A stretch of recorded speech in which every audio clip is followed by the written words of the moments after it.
ក្លមីគីបាត់ទៅកម្មបាញ់ជាប់តកទេប៉ះជាមួយនឹង enemy ខាងមុខឥឡូវប៉ះគ្នាហើយជាមួយនឹងslot លេខ2ប៉ះជាមួយ slot លេខ6ចាំមើលតើ slot ណានេះគ្នាហ្វែទៅការដាក់1ទេ1បាត់ Kevin 13វ៉ាវជុំហ្វែ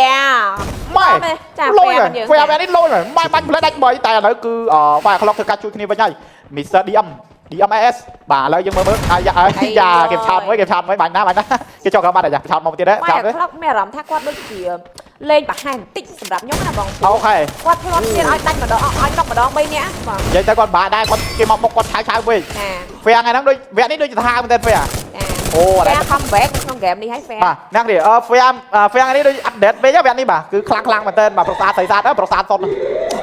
ចាឥឡូវ Magic 7ប៉ះជាមួយ WHR Magic 7ទៅហើយទៅមួយទី2បាញ់ជាមួយនឹងភ្លើង AC 80អត់ដាច់ទេដាច់មកដល់ជាង2ជាងសំតិចឲ្យគេមកក្រោយចង់បាញ់30គេទៀតតែពិតប្រកគ្នាទេអារីកៃអូខេឥឡូវ Magic 7បាទទទួលបានតែ 2k ទេបាញ់មួយថ្ងៃបាញ់បាទតែយើងមិនអីទេ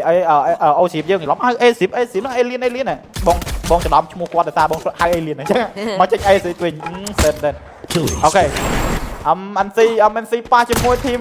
Alien ហ្នឹងឯង Alien knock down មួយបាត់ហើយធីម OCF យើង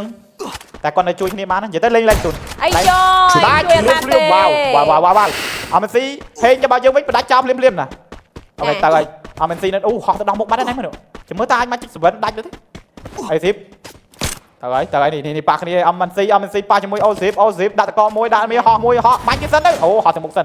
លាក់ឡើងឈើធ្លាក់អស់ឈាមគេចាប់បាត់ហើយអាគេបាញ់អត់ងាប់ហោះបុកដើមឈើឲ្យងាប់ទៀតបបាក់ឈិតដល់កអូខេ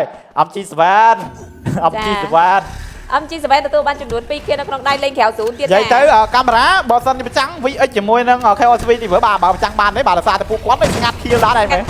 មើលទៅជីឡើងអាយយកមកទៅជីឡើងទៅឲ្យគេបាញ់ទៀតអត់ចុំហើយម្នាក់លេង